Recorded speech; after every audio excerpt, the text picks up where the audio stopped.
So yun, magandang hapon mga idol. At tayo naman ay magiinom ng tuba. Lalawakan natin yan ng Red Horse para lalong mas masarap. Yan, tuba with Red Horse. O, diba? Yan. Ito ang pinakantangal niyan.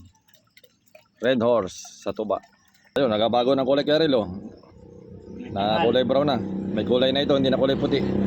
Anong masasabi mo sa tuba? Red Horse na may lahok. Wow. May lahok. Yan, tapos ang pulot. Tama yun. Ang pulutan namin ay goto. Ayan, mag-ainom muna kami tatlo ni Ka Junior. Bali apat pala, tsaka si Ryan. Yan, okay. Tagay mga katuba. Oh. Dahil hapon na, magtutuba naman na tayo.